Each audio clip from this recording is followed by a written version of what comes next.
আমরা যতটুকু দিনের জ্ঞান অর্জন করি তার খুব কমই আমল করতে পারি, আমাদের জন্য নসিহা করবেন। বলছেন যে আমরা যতটা দিন সম্পর্কে জ্ঞান অর্জন করতে পারি আমল ততটা করা হয় না। বিশেষ করে এই ক্ষেত্রে উপদেশ দেবো যে ফরজ অজেবে যেন কোনো ঘাটতি না থাকে, ফরজ অজেবে ঘাটতি যেন না থাকে। হারাম নাজাইজ কাবিরায় লিপ্ত থাকবেন না, হারামকে হারাম জানবেন, হালালকে হালাল জানবেন, ফরজ অজেব আদায় করবেন যথাযথ, আর সুন্নত মুস্তাহাব নফল যতটা পারেন করবেন।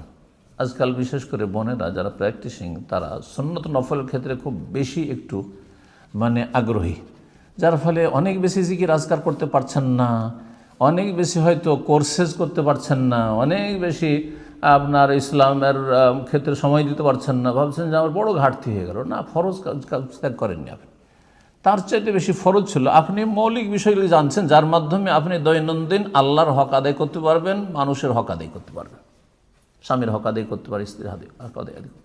আপনি নফল সুন্নাত মুস্তাহাব করতে গিয়ে যদি ফরজ আপনার ছুটে যায় বা ঘাটতি হয়, যেমন স্বামীর যত্ন নিতে পারছেন না, তার জন্য যেসব পরিচর্যা বাড়িতে প্রয়োজন রয়েছে, খাবার দাবার রেডি করতে পারছেন, ওইদিকে ক্লাস নিয়ে বসে আছে, অনলাইন ক্লাস করছি, এগুলো জায়েজ নয়।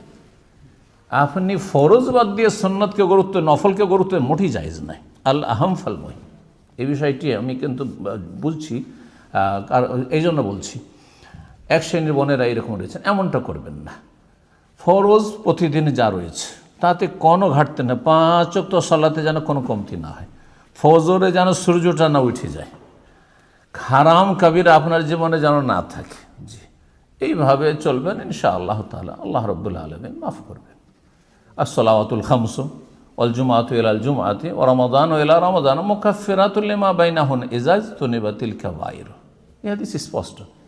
5 ওয়াক্ত সালাত আদায় করছেন, আর জুমা আদায় করছেন, আর তারপর রমজানের ফরজ আদায় করছেন, পয়সা থাকলে যাকাত দিচ্ছেন, হ্যাঁ, আর তারপরে গুনাহ থেকে বাঁচছেন, কাবিরা থেকে বাঁচছেন, তাহলে মুকাফফিরাতুল লিমা বাইনাহুন, এর মাঝে যেসব ভুল ত্রুটিগুলো সাগিরা ছোটোখাটো ভুল ত্রুটি হচ্ছে আল্লাহ মাফ করে দেবেন। কিন্তু শর্ত হচ্ছে এজাজতুনিবাতিল কাবিরা থেকে বেঁচে থাকতে হবে। হারাম দেখবেন না, হারাম শুনবেন না, হারাম খাবেন না, হারাম উপার্জন করবেন না, হারাম জীবনযাপন করবেন না। আল্লাহ বুঝার আমল করার তৌফিক দান করেন। Jazakallah khair, Shaykhana. So the question was about that we have some knowledge, or we have attained some knowledge, but we cannot do too much of the deeds of a'mals and good deeds. What is the nasihah? Shaykh Hafizahullah has just given a very simple principle that to not leave the fara'id and wajibat, and do not fall into haram and kabair. And in between is the sunan and mustahab, all these things, inshallah, if it's possible, when possible, we are encouraged to do it, but it should not take precedence over the fara'id and over the wajibat. Because Sheikh gave an example, say for a sister, if she is married and she's doing online classes on lots of other extra knowledge that she is trying to attain, but then her family member, her husband who comes and who needs attention, who needs the khidmah and everything, and she's unable to do it, that will not be beneficial, and that will not be the correct way of doing it.